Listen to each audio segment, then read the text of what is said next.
আজকের সোমবার, তাই আজকের আমাদের রাতের খাবার হলো, সোমবার মানেই কিন্তু আমরা নিরামিষ খাই, তাই আজকের আমাদের রাতের খাবার আছে দেখো গরম গরম ভাত, সঙ্গে আছে আলু ভাতে, আর ভাতের মধ্যেই আলুগুলোকে ছাড়িয়ে দিয়ে দিয়েছিলাম সিদ্ধ। তাই ভাত থেকে এখন আলুগুলোকে আস্তে আস্তে দেখো গরম গরম ভাত থেকে আলুগুলোকে আস্তে আস্তে আমি বের করলাম, বের করে করে আলু ভাতেটা সুন্দর করে একদম গরম গরম ভাত আর সঙ্গে এরকম আলু সিদ্ধ হবে।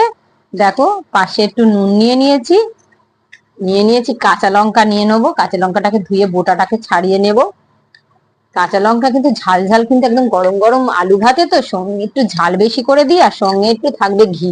ঘি আমার সত্যি কথা বলতে খুবই ভালো খাবার একটা, আমার যদি এরকম গরম যদি ভাত আর সঙ্গে যদি আলু ভাতে যদি ঘি দিয়ে মাখা হয়, ও রাতের খাবারটা সত্যি কথা বলতে জমে যাবে, কোনো তরকারির কোনো দরকার নেই। তাই একটু নিয়ে নেবো একটু ঘি।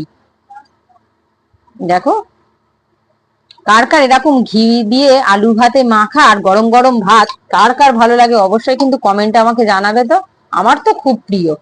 আর আর একটা আছে হলো, বললাম যে সোমবার মানে কিন্তু আমাদের নিরামিষ, আর এখানে আছে তুরুল দিয়ে ডালের বড়া, মুসুর ডালের বড়া, ভাজা নয় অবশ্য, মুসুর ডাল আমি ভেজে করিনি, কাঁচাই মুসুর ডালগুলো ছোট ছোট করে তরকারির ওপরই দিয়ে দিয়েছিলাম বড়ার আকারে সেভ করে। অবশ্যই এই রেসিপিটা তোমাদেরকে অবশ্যই দেখাবো, একদম একদম গরমে একটা স্বাস্থ্যকর হেলদি খাবার, বেশি মশলাপাতিও নেই।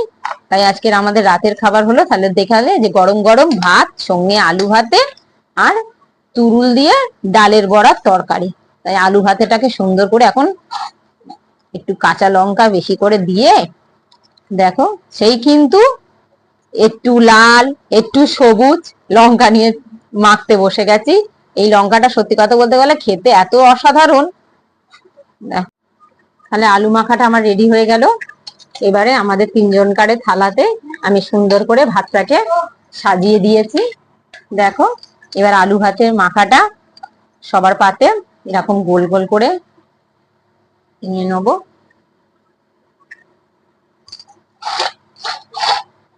আমার ছেলেরও কিন্তু এরকম ঘি দিয়ে আলু সিদ্ধ গরম গরম ভাত দিয়ে দিলে ব্যাস, ওর আর কিচ্ছু চায় না। তাহলে চলো আমাদের তিনজনের পাতে কিন্তু আলু ভাতে নিয়ে নিলাম। এবার আমার এই ভাতটায় নিয়ে নেবো ভাত।